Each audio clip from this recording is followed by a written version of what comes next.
처음 보고 세계는 지금 시작합니다. 미국의 중앙은행격인 연방준비제도가 금리를 0.75%포인트나 올리는 초강수를 뒀습니다. 물가를 잡기 위해 이른바 자이언트 스텝을 결정한 건데요. 첫 소식 미국으로 가보겠습니다. 뉴욕 강윤기 PD 특파원, 지난 15일이었죠. 연준이 기준금리를 대폭 인상했는데 이에 대한 현지 분위기는 어떻습니까? 네, 말씀하신 대로 미국의 연준이 기준금리를 28년 만에 최대폭인 0.75%포인트 올리면서 미국 기준금리 단번에 1.5%에서 1.75% 수준으로 뛰어 올랐습니다. 파월 연준 의장은 다음 달에도 0.5%포인트 이상의 금리 인상을 예고했는데 연준 내부에서는 더 공격적으로 기준금리를 올려야 한다는 의견도 있다고 합니다. 금리가 이렇게 오르면서 미국에서는 경기 침체를 우려하는 걱정도 커지고 있는데요. 그러다 보니 미국 증시도 매일 크게 요동치고 있습니다. 네, 그만큼 인플레이션 압박이 크다는 얘기겠죠. 강 특파원이 미국에서 실제로 체감하기에는 어떤가요? 네, 제가 2020년 여름에 이곳 뉴욕으로 부임했는데요. 이후 조금씩 오르던 물가, 올 초부터는 정말 무섭게 치솟고 있습니다. 일부 품목은 두세 배 오른 것들도 있고요. 최근 들어서는 차량 운행도 줄이고 외식도 거의 하기 힘든 그런 상황까지 왔는데요. 미국에 지금 살고 있는 사람들이라면 가장 실감하고 있을 인플레이션 현장 어떤 게 있는지 세 가지를 골라 제가 직접 보여드리겠습니다. 저의 출근길, 뉴저지 집에서 주로 자가 차량을 이용해 맨하튼 사무실로 출근합니다. 주유는 일주일에 한 번 정도 합니다. KBS 뉴욕 지국에서 가장 가까운 주유소를 찾았습니다. 뉴욕 기름값이 비싼 편이지만 급할 땐 주변 주유소를 이용할 수밖에 없습니다. 가득 채우려니 $80 이상이 필요한 상황. 그렇다면 1갤런당 휘발유 가격은 얼마일까? 여기 보시면은 1갤런에 6.499달러라고 되어 있는데요. 제가 지난 2년 전에 영수증과 한번 비교를 해보겠습니다. 2년 전 2달러대 초반이었던 기름값, 지난해 3달러대가 됐고 올해 초부터 4달러를 넘어서 최근 뉴욕 주변 주유소는 보통 1갤런에 5에서 6달러대. 미국 전역의 휘발유값 평균도 5달러를 넘었습니다. 심지어 6달러대로 오른 주도 있습니다. 다른 나라에 비해 자동차 의존도가 높다는 미국. 시민들은 할 말을 잃었습니다. Oh my goodness, it's so expensive. I am paying almost triple the amount I was paying before. Driving back and forth to the city, it kills my paycheck. So that kills all the fun for the summer. 점심시간이 되어 팀원들과 함께 사무실을 나섰습니다. 저희는 가까운 식당으로 이동을 하고 있는데요. 그래도 주변에서는 가장 저렴한 편에 속하는 그런 식당으로 가보고 있습니다. 야외 취재나 출장이 없을 때 가끔 찾는 곳, 미국에서 다이너라고 불리는 평범한 식당입니다. 코로나19 규제가 풀리면서 식당 안은 손님들로 북적였습니다. 햄버거와 파스타, 그리고 토스트 세트를 각각 하나씩 주문했고 커피도 시켰습니다. 3명이 이렇게 기본적인 식사를 하려면 얼마나 들까? 맛있게 식사를 끝내고 계산서를 기다려봅니다. 땡큐. 깜짝 놀랐습니다. 진짜 가격이 많이 올랐네요. 지금 계산서를 받았는데요. 팁까지 포함하니까 약 91달러. 우리 돈으로 치면 약 11만 6천 원 정도가 나왔습니다. 식당 주인을 만나봤습니다. 불과 1년 동안 3번 가격을 올렸다고 합니다. I raised it 10% every time. Like I raised it 10% in September, it was the first time, and then I raised it another 10% in January, and I had to do another 10% in May. 가격을 올렸으니 식당 수익도 늘었을까? 하지만 식당 대표는 경영은 더 힘들어졌다 하소연했습니다. Organic eggs, we buy them at $90 a case. We used to buy them. Rather, it's almost $130 a case. Organic burgers cost us $75 a case, and now we pay over $100 a case. So the price, is out of control. 미국의 식료품 가격 1년 전에 비해 육류, 가금류 등은 14.2%, 곡물, 빵 가격은 11.6% 올랐습니다. 그러다 보니 올해 소비자 물가지수 41년 만에 최고인 8.6% 올랐습니다. 이뿐만이 아닙니다. 지금 미국의 물가 인상을 주도하고 있는 또 하나 요소, 바로 주거 비용인데요. 뉴욕의 상황은 어떤지 직접 한번 살펴보도록 하겠습니다. 맨하튼 중심부, 매물로 나와 있는 한 아파트를 찾았습니다. 지은 지 오래됐지만 위치도 좋고 4인 가족이 살기에 적합한 침실 3개 아파트. 최근 들어 매매가는 큰 변동 없이 안정되어 있다고 합니다. 가격은 345만 달러. 그런데 문제는 월세라고 합니다. And if you wanted to rent an apartment like this, between $10,500 to $12,000 per month. 1 year ago, I would say we're probably looking anywhere between 15 to 20% less. 뉴욕시 주택의 평균 월세 가격은 1년 전에 비해 24% 올랐습니다. 미국 전체로 보면 30% 이상 오른 곳들도 많습니다. 사람들이 경기에 대한 확신이 없어 집을 사지 않고 월세를 선택하기 때문입니다. Their mentality is changing a little bit. So they're saying to themselves, okay, maybe I'll wait till next year. The rental market continues to go up. And as these prices continue to get recorded at higher and higher and higher prices, 최악의 인플레이션, 결국 금리를 대폭 올릴 수밖에 없는 상황. I do not expect moves of this size to be common. Continues our approach of expeditiously moving our policy rate up to more normal levels. And it will help ensure that longer-term inflation expectations remain well anchored at 2%. 하지만 이미 연준의 행동이 늦었다는 비판도 나옵니다. 풀릴 대로 풀린 돈이 물가는 올리고 반면 경기는 침체될 거라는 것.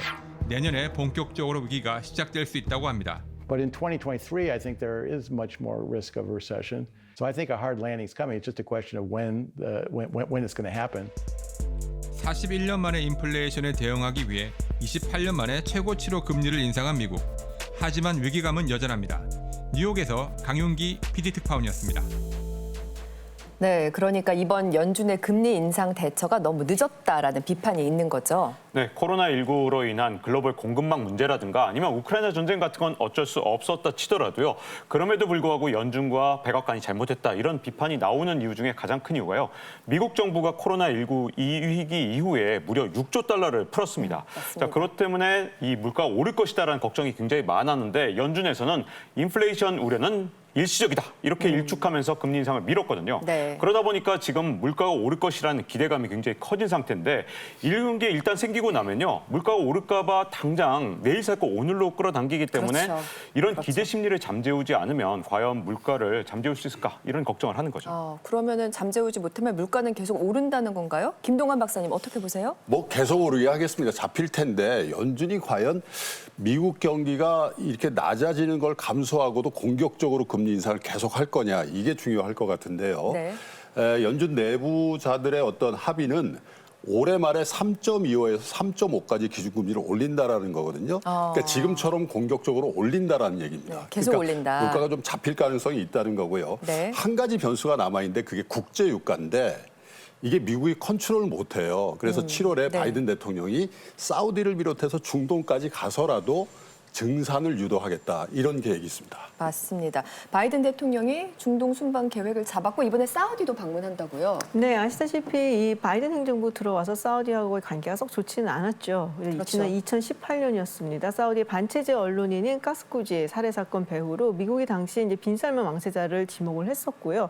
그리고 바이든 대통령은 이제 선거 당시에 후보 시절에도 이 빈살만 왕세자를 이제 고립시키겠다라는 이야기를 많이 했었어요. 네. 근데 지금 뭐 유가를 잡지 않으면 안 되고 그렇다면 사우디의 도움이 반드시 필요한 것이고 중간 선거도 있고 바이든 대통령 지지율도 낮아지니까 지금 약간 체면을 구기더라도 방문을 하는 것으로 보입니다. 그러네요. 어떤 결과로 이어질지 지켜봐야겠습니다. 사실 이 인플레이션으로 고통을 받는 것은 미국만의 이야기가 아니죠. 지금 전 세계 경제가 흔들리고 있는데요. 그렇다면 전쟁을 일으킨 러시아의 사정은 어떨까요? 모스크바 현지에서 우리 글로벌 통신원이 직접 취재했습니다. 지난 12일 모스크바 푸시킨 광장 앞.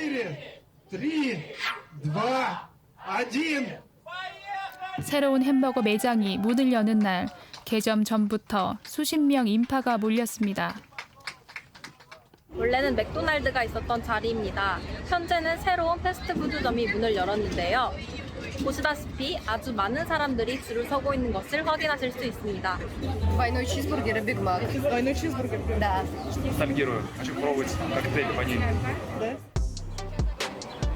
맥도날드가 철수한 뒤 러시아 사업가가 인수해 이름과 로고를 바꿨습니다. 도쿠스나 이토츠카, 러시아어로 두말할 필요 없이 맛있다는 뜻입니다. 자세히 알아보기 위해 직접 들어가 봤습니다. 매장 안은 자국 브랜드 햄버거를 맛보려는 시민들로 성황입니다. 매장 환경은 그다지 달라지지 않은 모습. 메뉴도 기존의 글로벌 브랜드와 크게 다르지 않습니다.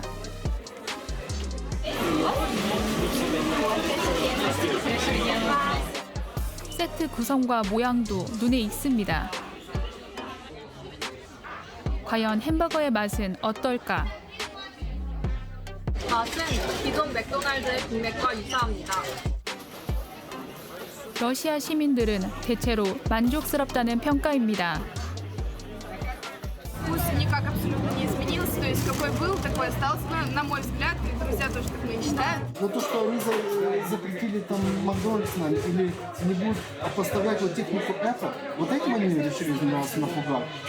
Да, я не думаю, нас этим не напугать это 100%. 소련 붕괴 전인 1990년 푸시킨 광장 앞에 1호점을 열며 냉전 종식을 상징했던 맥도날드. 올해 우크라이나 침공 이후 러시아 내 매장들은 문을 닫았습니다. 글로벌 기업들 천여 곳도 철수하는 등 서방의 경제 제재가 강화됐지만 생필품 품귀 현상은 거의 없는 상황. 판매대 곳곳은 대부분 러시아산 상품으로 채워졌습니다. 러우 전쟁 이후 한국에서 걱정하는 연락을 굉장히 많이 받았었는데요. 보시다시피 생필품을 전혀 문제없이 구매할 수 있습니다.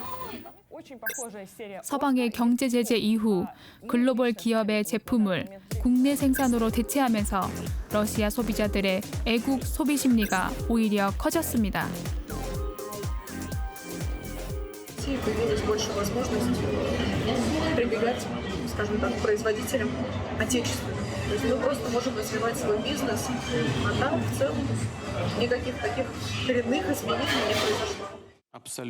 푸틴 대통령이 서방의 제재에 대해 내세우는 자신감의 근거는 에너지. Маловероятно на протяжении ближайших нескольких лет объем нефти уменьшается, на мировом рынке цены поднимаются. Вот и все. 침공 개시 후 러시아는 에너지 수출로 약 125조 원을 벌어들였습니다. 전쟁 기간 동안 오히려 러시아산 에너지 수입량을 늘린 나라들도 있습니다. 전쟁 여파로 전 세계가 고유가로 시름 중인 지금 러시아 상황은 어떨지 주유소를 찾았습니다. 러시아 휘발유 가격은 전 세계 평균의 절반 수준입니다. Выросли, то минимально, я считаю, где-то рубля на 2, на 3, может быть, да, поднялись. Если брать тот год и этот, но не сильно. 에너지 상품 대금을 루블화로 받으며 루블화 가치는 반등했습니다. 절반 가까이 폭락했던 루블화 가치는 오히려 전쟁 전보다 높아졌습니다. 한때 20%까지 치솟았던 기준금리도 예년 수준으로 회복됐습니다. 러시아는 강제 병합한 크림반도와 이번 우크라이나 침공 점령지에서 러시아의 날 행사를 성대하게 열었습니다. 전황이 러시아군에 유리하게 흐르고 있다고 과시했습니다. Чтобы Россия наша всегда была крепкая, непобедимая, это наша любимая страна. 예상보다 크지 않은 경제적 타격과 전쟁 지지에 힘입어 러시아는 우크라이나 침공을 115일째 이어가고 있습니다. 네, 모스크바 소식을 만나봤는데 경제가 그리 어려워 보이지 않는 점이 가장 눈에 띄네요. 관련 얘기는 잠시 후 나눠보도록 하고 먼저 우크라이나로 가보겠습니다. 우크라이나 하르키우는 전쟁 발발 후 러시아의 집중 포격을 받았던 지역입니다. 국제인권단체의 조사에 따르면 그동안 러시아군은 하르키우의 국제법상 사용이 금지된 집속탄 등을 반복적으로 사용했다고 하는데요. 하루에도 수차례 포격이 쏟아졌던 4월의 하르키우를 윤재환 독립 PD가 다녀왔습니다. 전쟁 52일째 되던 시기 우크라이나 제2도시 하르키우에선 포격 소리가 끊이질 않고 있었습니다. 시민 기자와 자원봉사자들이 걱정과 긴장의 눈빛으로 바라봅니다. 지금 1km 전방에서 계속 풀소리가 커지고 있습니다. 이 군인 말에 의하면 언제 포탄이 이리로 날아들지 못한다고 합니다. 봄날의 온기 대신 폐허의 쓸쓸한 냉기로 가라앉은 거리. 적경 지역인 하르키우에선 전쟁이 계속될수록 민간인 희생자가 늘고 있었습니다. И плюс к этому он совсем близко. То есть для того, чтобы построить эшелонированную оборону Харькова, ситуация сложнее, потому что он по-прежнему досягаем для вражеского огня, артиллерийского или ракетного. 포화가 쏟아지는 날이 연이어지면서 주민 대부분은 피난길에 나섰지만 미처 떠나지 못한 사람들도 있습니다. Сколько приблизительно вообще в доме осталось людей, вы знаете? Ой, в нашем подъезде, знаете, сколько? 3 человека нас. Мне некуда ехать, у меня все тут. 2 сына умерло, еще вперед. Муж вот недавно умер, 13. 갈 곳 없는 사람들. 거동이 불편한 노인이나 취약계층이 전쟁의 한가운데서 살아가고 있었습니다. Это нереально. Мы в таком месте нет ни магазина, ни киоска, ничего у нас нет. Ни транспорта не ходит. И мы тут сидим и не знаем, как добраться туда. Мы там страшно идти. 시민 기자를 따라 집주인의 허락을 얻어 주택 안으로 들어가 봤습니다. No water. No electricity. No central heating for a long time. No proper conditions. The windows are broken. 지팡이 없이는 거동조차 힘든 84세의 옥산나 할머니. 러시아의 침공 50여일째 텅 빈 아파트에서 홀로 살고 있습니다. Путин нам сказала, разве можно Крым все защитил, забрал Донбасс, сколько людей гибнет, а теперь на Харьков напал, хочет. 지하철역 대피소에서 허리 통증으로 사흘 만에 집으로 돌아온 할머니는 자원봉사자들이 전해주는 물과 음식으로 연명하고 있었습니다. А волонтеры ко мне вот 2 раза лекарства мне привезли. Вот это спасибо. Это. 폭격이 뜸한 틈을 타 걸음을 재촉하는 두 사람. 가족을 피난시킨 후 자원봉사에 나선 부자입니다. Алло, слышно меня? Это Ростислав, гуманитарная помощь. Мы с обедами приходили. И как раз вот несем людям к празднику Пасхи. Да, вместе с лекарствами и едой, которая у нас уже там доставлена, надо просто разнести людям, тех, кто не ходячие. 매일 30km씩 걸어 구호품을 전달하는 아버지와 아들. 창고나 지하실에 사는 사람들에게 이들이 건네준 식량은 유일한 생명줄이 됩니다.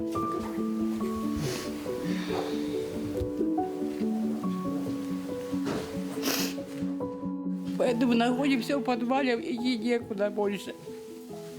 Спасибо всем, что нас кормят, хоть мы здесь не страдаем так. 하루에도 몇 번씩 아버지와 아들에게 폭격 소리가 엄습해 옵니다.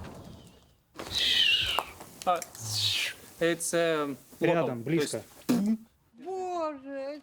하지만 기다리는 사람들이 있기에 이들도 같이 버텨내고 있습니다. Но в любой ситуации нужно быть оптимистом и искать положительные какие-то моменты, за которые нужно держаться, потому что без этого... 하르키우 외곽의 성당. 지하철역 대피소에 살던 시민들이 부활절을 맞아 밖으로 나왔습니다. 고뇌를 씻어내린 얼굴에 다시 눈물이 가득합니다. 그리곤 소망합니다. Чтобы был мир на земле, на всей земле, причем нигде никто не воевал никогда. И оружие вообще исчезло со страны, вообще, чтобы... 이게 보다 보니까 멈추지 않는 이 폭격 소리가 정말 공포감이 느껴지는데요. 빨리 저 주민들 바람대로 전쟁이 좀 끝났으면 좋겠습니다. 그러게 말입니다. 지금 우크라이나는 어떤 상황일까요? 수도 키이우에 나가 있는 특파원을 연결해 들어보도록 하겠습니다. 김기수 특파원, 조금 전에 들어온 소식인데 우크라이나 군이 흑해에서 러시아 군함을 격침시켰다고요? 우크라이나 군 당국은 하푼 지대함 미사일 2발로 러시아 해군 예인선 바실리 베크를 타격했다고 밝혔습니다. 당시 이 배는 러시아군 장병과 탄약, 무기 등을 싣고 이른바 뱀섬으로 알려진 흑해의 전략적 요충지 즈미니 섬으로 향하던 중이었던 것으로 알려졌습니다. 바실리 베크를 타격한 하푼 대함 미사일은 서방이 제공한 미사일로 향후 러시아 대응이 주목되는 가운데 아직까지는 아무런 입장을 보이지 않고 있습니다. 그렇군요. 요 며칠 키이우의 서방 정상들이 잇따라 방문하고 있는데 어떤 내용들이 오가고 있습니까? 네, 그제는 프랑스와 독일, 이탈리아, 루마니아 정상이 키이우를 찾았고 어제는 존슨 영국 총리가 깜짝 방문했습니다. 프랑스와 독일 등 4개국 정상은 우크라이나의 EU 가입에 강력한 지지 의사를 밝혔는데요. 이와 관련해 23일과 24일 열리는 EU 정상회의에서 우크라이나의 EU 회원 후보국 지위 부여 여부가 결정될 것으로 보입니다. 존슨 영국 총리는 이번이 두 번째 방문입니다.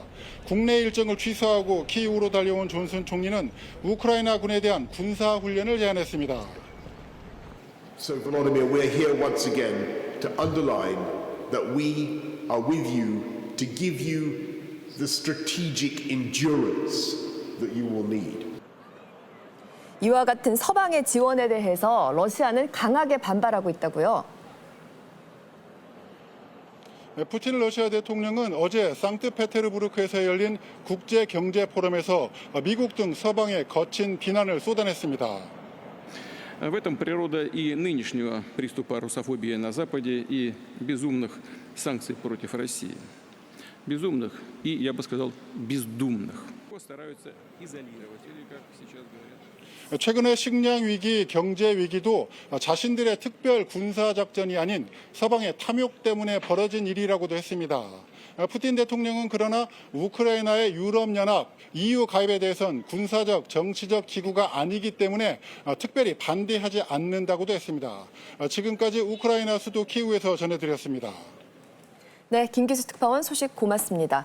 방금 푸틴 발언이 나왔지만 또 저희가 앞서 보았던 모스크바 영상에서도 그렇고 전 세계가 전쟁 여파로 난리인데 러시아는 딴 세상인 것 같았어요. 글쎄 상대적으로 조금 나은 거죠. 뭐 호황이다 이렇게까지는 말씀드리기 좀 어려운데. 아, 그렇군요. 그렇죠. 이제 아시는 것처럼 러시아가 세계 제2의 원유 수출국이지 않습니까? 근데 통계를 보니까요. 러시아가 우크라이나를 처음 침공한 이후에 100일 동안에 원유하고 가스 등 화석 연료를 수출해가지고 930억 유로의 수입을 올렸다고 그러거든요. 네. 그러면 하루에 그 9억 3천만 유로씩 벌어들인 건데 지금 추정되는 하루당 전쟁 비용이 우크라이나와의 전쟁 비용이 8억 4천만 유로입니다. 그러니까 이 전쟁 비용을 다 커버하고도 남는 만큼 화석 연료를 팔아서 수입을 얻고 있다는 거죠. 돈을 벌고 있군요. 그렇죠. 올해 러시아의 무역 흑자가 작년에 2배가 될 것이라는 그런 보고도 나와 있습니다. 무역 흑자가 작년에 2배가 될 것이다. 서방의 경제 제재가 전쟁을 멈추지는 못할 것이다라는 말은 계속 있어 왔습니다만 이렇게 얘기를 들으니까 몹시 불편한데요. 네, 러시아는 이미 오래전부터 서방의 제재를 받아왔기 때문에 서방에 대한 의존도가 크지 않은데 문제점은요. 러시아가 뭐 에너지나 아니면 식량 같은 경우는 세계 최대 수출국에 가까울 정도로 굉장히 수출을 많이 하기 때문에 이런 상황에선 러시아에 의존하고 있던 나라들이 더 어려운 상황이 됐는데요. 게다가 이 국제사회에서 에너지 제재를 했는데 문제점은 러시아가 좀 싸게 파니까 뭐 중국이나 인도 같은 경우는 예전보다 더 많이 사고 있고요. 사들이고 있고. 자, 이것만이 문제가 아닙니다. 가장 큰 문제 중에 하나가 프랑스의 마크롱 대통령은 네. 그동안 러시아에 대해서 금수 조치를 해야 된다 강력하게 가장 주장을 해왔는데 웬걸 4월 달, 5월 달 같은 경우는 프랑스가 지금까지 천연가스 수입을 훨씬 더 늘렸다 이런 얘기가 나오면서 세계적으로 지탄과 이 조롱까지 받는 그런 대상이 되고 있습니다. 그렇군요. 말과 행동이 다른 것은 비판받아야 하지만은 또 한편으로는 유럽의 경우는 러시아의 에너지 의존도가 워낙 높으니까 이해를 해야 하나 싶기도 하고요. 왜냐하면 우리도 전쟁 여파로 사실 물가가 오르고 있지 않습니까? 그렇죠. 사실 유럽만큼 러시아에 대한 의존도가 우리나라 크지 않아서 그래도 좀 다행입니다만은 이 전쟁이 계속되고 고유가가 계속 유지가 된다면 우리 경제에 굉장히 큰 타격이 올 겁니다. 왜냐하면 우리 경제가 OECD 국가 중에 원유에 대한 의존도가 가장 높은 나라거든요. 그리고 우리 수출해야지 되는 나라 아닙니까? 그렇죠. 그렇기 때문에 이 고유가라는 건 궁극적으로 우리나라 경제에 굉장히 안 좋게 작용할 거기 때문에 사실 고유가가 장기화된다는 건 굉장히 걱정스러운 대목입니다. 네.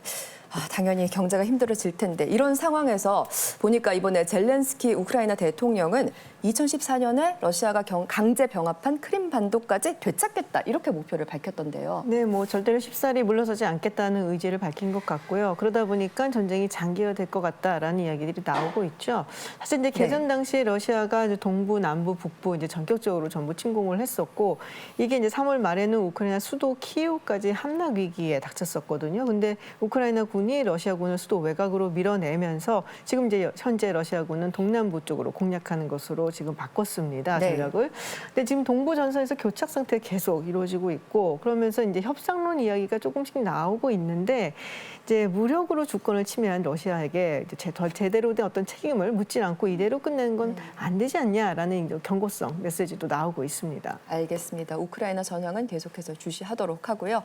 이번에는 아시아, 중국으로 가보겠습니다. 중국에는 금삼은사라는 말이 있습니다. 직역하면 금 같은 3월, 은 같은 4월이란 뜻으로 매년 대규모 인재 채용이 이때 이뤄진다고 하는데요. 하지만 올해는 상황이 심상치 않습니다. 신규 일자리 자체가 줄어들었을 뿐만 아니라 빅테크 기업에도 감원 바람이 불면서 대규모 실업 사태가 현실화되고 있습니다. 이 소식 오세균 특파원이 취재했습니다.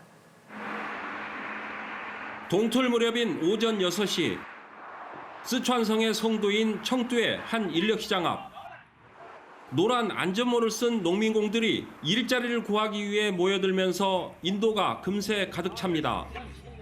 하지만 농민공 대부분은 일자리를 잡지 못하고 발길을 돌립니다.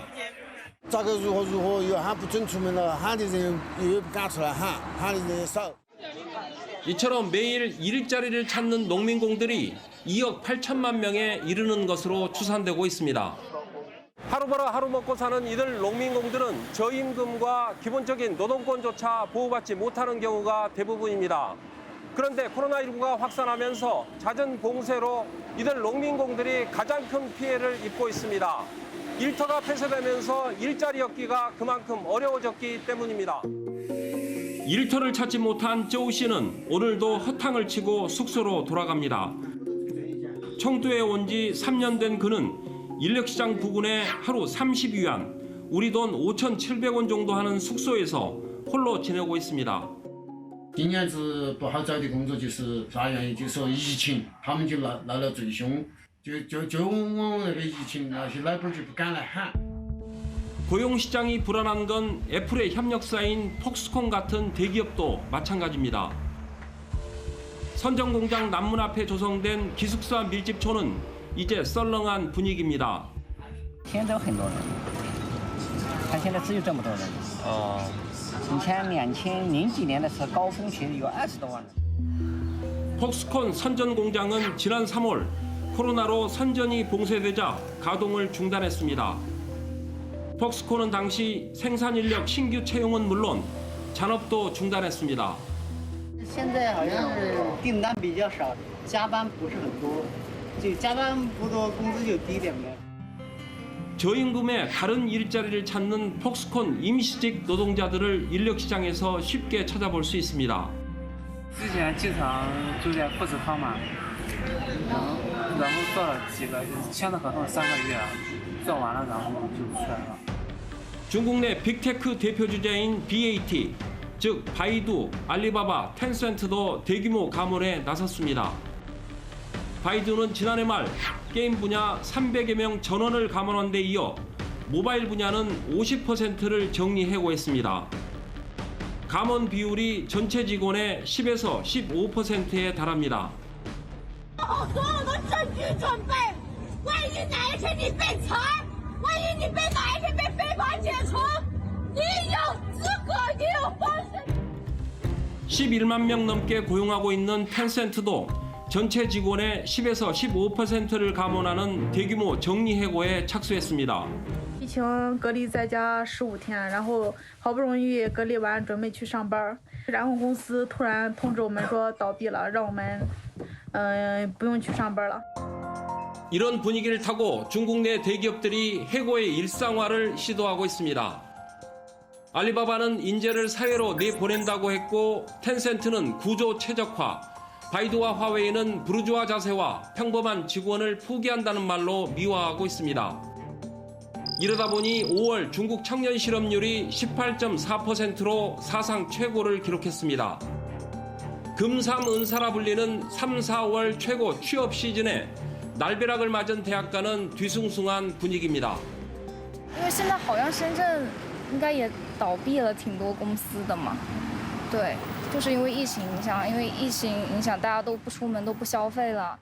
올해 중국 대학 졸업자가 사상 처음으로 1,000만 명을 돌파할 것으로 예상되고 있습니다. 하지만 청년 세대가 선호하는 인터넷이나 교육, 부동산 분야의 일자리는 갈수록 줄어들고 있습니다. 이 때문에 졸업 예정자의 평균 취업률이 30%에도 미치지 못한다는 보도가 나오고 있습니다. 유례없는 취업난 속에 취업을 포기한 탕핑족이 늘면서 사회 불안 요인이 되고 있습니다. 失业这帮年轻人到哪里去了？那有一部分失业的人是待在家里的这个啃老嘛，还有一部分就是打零工啊。现在也有一些什么跑快递啊、网上就业等等这。 리커창 총리는 2020년 코로나 초기보다 경기 상황이 더 안 좋아졌다며 2분기 경제 성장과 실업률 개선을 위해 노력해야 한다고 강조하고 있습니다. 하지만 이딴 금리 인하에도 부동산 침체는 계속되고 있어 경기 회복이 쉽지 않은 상황입니다. 선전에서 오세균입니다. 심각하네요. 이번엔 영국으로 가보겠습니다. 최근 영국에서는 작은 집, 타이니 하우스가 인기를 끌고 있습니다. 비용이 저렴한 데다 무엇보다 이동식으로 조립이 가능해 토지를 구입하지 않아도 된다는 장점이 있는데요. 이태경 PD가 전합니다. 단독주택 마당 한켠에 작은 집이 있습니다. 원래 정원이었던 곳에다 지은 조립식 주택입니다. 제니 씨는 몸이 불편한 딸과 간병인에게 자신의 주택을 물려주고 마당에 본인만이 거주할 조립식 주택을 지었습니다. 6주 만에 합리적인 비용으로 지은 집이지만 그 어느 곳보다 안락하고 큰 만족감을 주고 있다고 합니다. You know, certainly for me, the tiny house was an economic solution. I couldn't afford to go out and buy another house after giving my home to my daughter. 제니 씨는 처음에는 경제적 이유로 집을 지었지만 생활을 하다 보니 작은 집이 지니는 새로운 매력에 눈뜨기 시작했습니다. 불필요한 물건과 공간을 없애고 나니 삶의 소박함과 단순함을 찾았다고 합니다. It's what do I need? Because it's about space. You haven't got space for rubbish. You look at everything in your life and you ask yourself if it's something that you really have to have. 영국 전역에서 작은 집, 타이니하우스 바람이 불고 있습니다. 작은 공간이지만 최대한 효율적으로 설계해서 자연 속에 자신만의 공간을 갖는 즐거움에 눈떠가고 있습니다.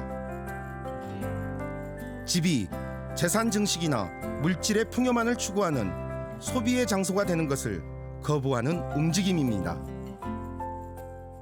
On community farms with something like this, and there's outbuildings, bathrooms, and showers already there. 타이니하우스가 각광받는 배경에는 영국의 살인적인 집값이 있습니다. 런던의 경우 주택 수요에 비해 항상 공급이 부족한 상황. 최근 주택 가격의 가파른 상승으로 영국 국민들은 주택 문제 대안을 찾기 시작하고 있습니다. In the UK, we have a serious shortfall in the amount of new housing being built in general, but building a tiny house is even more attractive for some people because there's not the huge outlay of cost, there's not the need to try and find a mortgage or to try and save, which is really tricky when you're renting a house and rent prices are so high. 주택 가격이 상승하다 보니 최근 들어 타이니하우스 제작 공장은 주문이 늘고 있다고 합니다. 이 공장은 7건의 선주문이 들어와 있습니다. 집 한 채당 평균 3만 파운드로 하나로 약 4,700만 원 정도인데 토지 매입비를 들이지 않은 소규모 조립주택이거나 바퀴 달린 이동식 집이 대부분이기에 일반 주택 구입비의 10분의 1도 안 되는 가격인 셈입니다. Go log on there, so that will look quite nice. These are increasing quite a bit, definitely since COVID. A lot of people are working from home and they're having relatives staying with them and so on. So we're getting a lot more orders than we did maybe 2 years ago, definitely. 공장 창고였다가 개발을 위해 3년째 비어져 있는 이 공장도 주거 공간으로 활용되고 있습니다. 창고 안에다 타이니하우스를 설치해서 공동주택처럼 활용하는 것입니다. 자신의 이동식 주택을 갖고 와서 임대 기간 동안 사는 이 방식은 개발허가 승인이 오래 걸리는 런던의 경우 상당히 안정적인 주거를 할 수 있습니다. Very, very popular. We're heavily subscribed because we offer by far the most affordable way of living and renting in London. So we have too many people on our subscription list. It's trying to find the vacant spaces, which is the issue. 런던의 주택 문제 해결책을 모색하기 위해 대학생들이 나섰습니다. 살인적인 물가와 집값으로 고통받는 런던 시민의 삶을 바꾸기 위해서입니다. 타이니하우스 단지를 만들어서 주택 문제로 신음하는 많은 이들을 돕는 것이 목표라고 합니다. Being a student and living in London is really difficult. You're constantly fighting to survive on the edges of a very, very expensive system. To be honest with you, it's really sad how the student community is so taken down by this. So many of my friends have problems with bug infestations in their house. They have problems being evicted. 그들이 꿈꾸는 공간은 타이니하우스로 연결되는 공동체입니다. 저렴하고 친환경적인 주택단지를 건설해서 대안을 제시하려고 합니다. 집을 재산 증식이 아니라 주거 목적으로만 이용하기 위해 주택 당국과 협의를 진행 중입니다. Ownership model, the legal structure we will use is specific because it will prevent the houses from being resold at a much higher value than they were bought initially. And because of this, they'll stay affordable forever, we hope. 영국 주택 문제의 대안으로 타이니하우스가 떠오르고 있습니다. 작고 소박한 집이지만 시민들의 삶을 바꿀 큰 꿈을 품고 있습니다.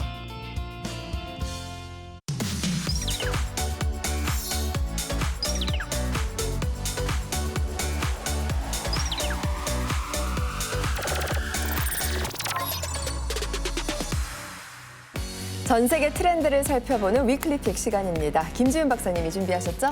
네, 최근에 아랍권 온라인에서 화제가 되고 있는 해시태그가 있는데요. 어떤 것인지 키워드를 함께 보시죠. 네. 네, 바로 Shop Stand with 레일라입니다. 레일라와 함께 합시다. 뭐 이런 정도로 해석을 할 수 있을 것 같은데요. 어떤 내용인지 영상으로 보시겠습니다. 네. 네, 자신의 한쪽 눈을 가린 얼굴들이죠. SNS에서 화제 중인 Stand with 레일라 캠페인의 게시물입니다. 지난 5월 터키에서는 시리아 난민 레일라 씨가 터키 청년에게 걷어차인 사건이 있었는데요. 어떻게 저런 일이 있죠? 얼굴을 꼭 감싼 할머니의 애처로운 모습이 SNS로 퍼지면서 차별금지 캠페인이 시작이 된 거죠. 그렇군요. 요즘 터키에서는 난민을 향한 혐오가 범죄로 이어지고 있는데요. 방화와 살인까지 그 범행의 강도가 높아지고 있습니다. 아니 어떻게 저렇게 발길질을 연로한 어르신에게 할 수가 있죠? 이게 터키 내에서 일고 있는 난민 증오 범죄와 관련된 일이군요. 네, 맞습니다. 터키는 세계에서 가장 많은 난민을 받아들인 국가입니다. 약 550만 명의 난민이 있다고 하고요. 그중에 70%가 이 내전을 피해서 도망으로 온 시리아 난민입니다. 네. 초창기만 하더라도 EU 가입이라든지 또 지원금을 유럽 국가들로부터 받는 조건 때문에 터키 정부도 상당히 적극적으로 난민을 받아들였는데요. 10년이 지나면서 별로 변화도 없고 그리고 작년 8월에 터키 터키하고 시리아의 청소년들이 칼부림을 한 사건이 있었어요. 그러면서 네. 터키 소년이 사망을 했습니다. 저런 큰일이네요. 네, 그래서 격분한 터키 시민들이 이 시리아 주민들이 살고 있는 곳에 가서 뭐 방화를 한다든지 가게를 뭐 습격을 한다든지 해서 갈등이 훨씬 더 심해지고 있죠. 그랬군요. 네, 이런 와중에 터키 국민들과 시리아 난민들 사이에 바로 갈등을 증폭시켰던 어떤 사건인데요. 여기 중심에 바나나가 있습니다. 도대체, 바나나요? 네, 과일 바나나요? 네, 어떻게 된 사건인지 한번 영상으로 보시죠. 네, 뭘까요? 자, 지난 10월 터키의 SNS에선 이 바나나를 먹는 시리아 난민들의 영상이 잇따라 올라왔는데요. 자, 일명 바나나 챌린지, 얄미운 표정이 포인트입니다. 자, 발단은 터키의 경제 상황 인터뷰였는데요. Sen benden daha rahat yiyor. Ben muz yiyemiyorum. Kilolarla muz alıyorsunuz pazarlardan. Bu ülkenin sahibi Suriyeliler değil, Afganlar değil. Onlara kapıyı dışarı atacaksınız. Suriyeli gidecek, Afganlı gidecek. 자, 바나나 챌린지는 이 인터뷰가 난민 차별이라고 생각했던 이 시리아인들의 응수였던 건데요. 챌린지를 본 터키인들은 난민들이 자신들의 생활고를 조롱한다는 이 모욕감에 분노를 했고요. 또 터키 정부는 이 바나나 영상을 올린 시리아인 이 45명을 국외로 추방했습니다. 아, 그런 일이 있었군요. 바나나를 다소 얄미운 제스처를 먹기는 했습니다. 그런데 좀 설명을 해주셔야 할 것 같은 게 그러니까 터키인들이 바나나를 사 먹는 시리아인들에게 상대적 박탈감을 느꼈다라는 건가요? 네, 이 원래 터키 사람들은요 식후에 원래 홍차랑 단 것을 같이 먹는데 이 중에 바나나가 인기거든요. 자, 우리나라로 치면 뭐 라면 먹을 때 꼭 김치 먹는 거랑 비슷한데 자, 그런데 이 바나나 가격이 물가가 오르다 보니까 많이 올라서 지난해 이맘때 같은 경우는 6리라였는데 이게 20리라가 된 겁니다. 많이 올랐네요. 네, 이런 상황에서 자, EU와 적십자로부터 이 시리아 난민 같은 경우는 최저임금의 한 5% 정도를 보조금으로 받는데 터키 사람들이 볼 때는 아, 우리가 진짜 힘들어 죽겠는데 저쪽은 보조금까지 받으면서 네. 이렇게 바나나도 먹고 우리를 조롱한다. 이렇게 한 생각을 하게 된 거죠. 그래서 그렇군요. 실제로 최근에 여론조사 같은 걸 보면요. 터키인의 82%가 시리아인들이 자국으로 돌아갔으면 좋겠다. 이렇게 답변을 한 것으로 나타났습니다. 알겠습니다. 터키인의 반난민 정서 그 바탕에는 경제난이 있었군요. 그런데 지금 터키 경제가 더 어려워질 것 같은데요. 그렇죠. 지난 5월에 터키의 물가 상승률이요. 놀라지 마십시오. 73.5%입니다. 24년 만에 73.5. 가장 높은 수치고요. 아휴. 실업난도 굉장히 심각한데 터키 국민 5명 중에 1명은 실업자가 돼 있는 상황이었는데 예. 제가 볼 때는요. 이게 에르도안 정부가 경제정책 잘못해서 그런 겁니다. 특별히 저금리 정책을 하고 있거든요. 네네. 아시는 것처럼 국제적인 자본의 흐름은 금리가 낮은 데서 금리가 높은 데로 움직이잖아요. 그래서 터키에서 해외 자본이 쭉 빠져나가다 보면 물가는 오르고 실업률은 폭등하는 그런 경제의 악순환이 계속될 수 있는데 지금이 그런 상황이거든요. 네. 근데 우리도 선제적으로 혹은 동시에 미국 금리가 올라가면 같이 금리를 올려줘야 되는데 우리는 그렇게 하고 있지 않습니까? 그런데 터키는 지금 나홀로 저금리 정책을 하고 있는 게 가장 큰 실책이다 이렇게 보여집니다. 근데 터키 대통령은 왜 그러는 거예요? 사실 에르도안 대통령이 총리 시절에 뭐 중산층의 비율을 40%로 늘리면서 경제 총리라는 별명까지 얻었었어요. 그래서 네. 이제 19년에 집권도 가능했던 것인데 경제 불황으로 인해서 내년 6월에 있는 대선에서 재선에 실패할 수 있다라는 이야기까지 나오고 있습니다. 그러니까 이런 마당에 저금리 정책을 고수했다가 바꾸면 아 내가 잘못한 것이구나라고 인정을 해서 내년 대선이 이제 걱정스러운 것이라고 볼 수 있죠. 그럼 앞으로 터키 경제는 어떻게 되나요? 참 어려운 상황이에요. 그렇다고 금리를 막 올리려니까 그러면 경기가 더 침체가 될 수 있겠죠. 그렇죠. 그러면 터키 국민들이 또 에르도안 싫어하게 될 거고요. 그래서 참 어려운 상황인데 한 가지 조금 희망을 갖는 거는 네. 유럽에 지금 락다운이 다 해제되고 비유럽인들이 이제 유럽으로 이제 여행을 가기 시작했거든요. 터키가 굉장히 큰 관광 국가거든요. 그래서 그렇죠. 리라가 굉장히 낮아져 있으니까 해외에서 관광객이 좀 가게 되면 아무래도 조금은 경제가 좋아질 수 있는 기회가 있을 것이다. 이렇게 보여집니다. 알겠습니다. 이렇게 위클리픽까지 살펴봤습니다. 오늘 저희가 준비한 소식은 여기까지입니다. 함께해 주신 여러분 고맙습니다.